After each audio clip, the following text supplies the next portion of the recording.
Tesla के खिलाफ निकाल रही थी। टेस्ला के शोरूमों को तोड़ा जा रहा था। एलॉन मस्क के टेस्ला के शेयर लगातार नीचे गिर रहे थे। ऐसे में ट्रंप और टेस्ला के बीच में मत भिन्नता आने लगी। ट्रंप को समझाने लगे एलॉन मस्क कि भाई साहब ऐसा मत करो, लोग मुझसे नफरत कर रहे हैं, लोग कह रहे हैं कि हमने इसको अपना बॉस थोड़ी चुना था, लोग आपका गुस्सा मुझ पर निकाल रहे हैं, मेरे शोरूमों को तोड़ रहे हैं, आग लगा रहे हैं, ये चल नहीं रहा है। शेयर धड़ाधड़ टेस्ला के गिरते चले जा रहे हैं। ऐसे में क्या हुआ ना, मस्क की नाराजगी दिनों दिन बढ़ती चली गई। चाहे चाइना का मामला रहा हो, चाहे फिर एआई के बॉक्स से जुड़ा हुआ मामला रहा हो, हर चीज में इनको ट्रंप से खिन्नता होती हुई नजर आई। धीरे धीरे फिर एक और बवाल जो बड़ा होता चला गया। क्या हुआ कि न्यूयॉर्क टाइम्स नाम से एक अखबार है अमेरिका के अंदर, और उस अखबार ने एक फर्जी खबर छाप दी। क्या खबर छाप दी? फर्जी खबर यह छाप दी अप्रैल का नाम लेकर के कि 21 मार्च के दिन एक ऐसी टॉप सीक्रेट बैठक होने जा रही है पेंटागन के रक्षा मंत्रालय के अंदर। पेंटागन क्या है? अमेरिका का रक्षा मंत्रालय का ऑफिस है। उसके अंदर एक टॉप सीक्रेट ब्रीफिंग होने जा रही है। इस ब्रीफिंग के अंदर जो विशेष रूम है जहां पर यह ब्रीफिंग होगी, उसका नाम द टैंक रखा गया। बोले द टैंक नाम के रूम में एक विशेष ब्रीफिंग होगी।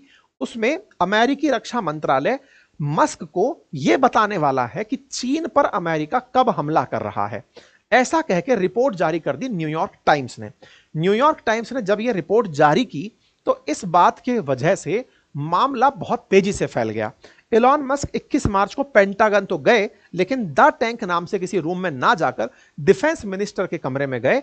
वहां जाकर के उन्होंने डोजी के बारे में बातचीत की और वहां से निकल आए। लेकिन इस खबर ने असर इतना डाला कि एलॉन मस्क ने इस खबर को पूरी तरह से कोर्ट में चैलेंज कर दिया और कहा कि न्यूयॉर्क टाइम्स को उन लोगों को बताना होगा जिन्होंने ये फर्जी खबरें निकाली थी। और हुआ भी ये। पेंटागन के 2 अधिकारियों को नौकरी से निकाला गया। बकायदा फर्जी खबर फैलाने के चक्कर में राष्ट्रपति ने भी इस मामले को बड़ा मामला बनाया। कुल मिलाकर के एलॉन मस्क का जिस तरह से विभिन्न डिपार्टमेंट्स के अंदर इंटरफेरेंस बढ़ता जा रहा था, उसे लोग स्वीकार नहीं कर रहे थे। इवन ट्रंप तक ने यह कह दिया कि चूंकि एलॉन मस्क का कारोबार चलता है चाइना में, तो उन्हें हम क्यों बताएंगे कि चाइना से युद्ध कब करना है, उन्हें नहीं बताएंगे। इससे इन दोनों के बीच में खिन्नता बढ़ती चली गई। खिन्नता बढ़ती चली गई, काम प्रभावित होता गया। अल्टीमेटली व्यापारी आदमी है, इनोवेशन का काम के लिए जाना जाता है।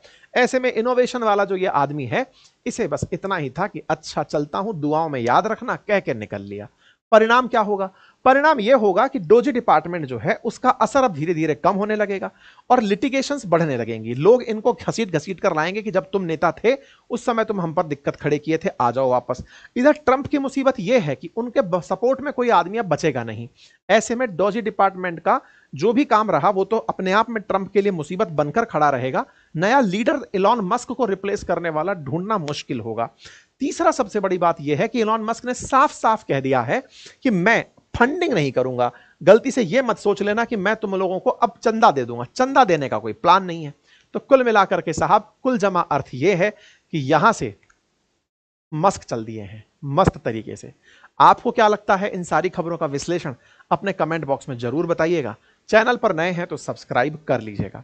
कुछ जरूरी जानकारियां हैं। जरूरी जानकारी यह है कि अपनी पाठशाला पर जो सेल चल रही है वो हमने 31 तारीख तक ऑन रखी है, जिसमें हमारे हैंड रिटन नोट्स हमारे कोर्स के साथ उपलब्ध कराए जा रहे हैं। इस महीने के अंत तक वो उपलब्ध है। जिन्होंने भी ऑफर का लाभ नहीं लिया है, जाकर अपनी पाठशाला एप्लीकेशन से ले लें। हमारे द्वारा एक वेबिनार सैटरडे के दिन रखी जा रही है बातें बाजार की, और अपनी पाठशाला पर आप जाकर उसे ज्वाइन कर सकते हैं। बातें बाजार की पर हमारे बेहतरीन कोर्सेज उपलब्ध हैं, आप उन्हें एक्सेस कर सकते हैं। म्यूचुअल फंड बाजार तेजी से चल रहा है। अगर आप उसमें इंटरेस्ट रखते हैं तो म्यूचुअल फंड्स पर हमारा बेहतरीन कोर्स बातें बाजार की एप्लीकेशन पर है, जाकर उसे एक्सेस करें। Thank you so much.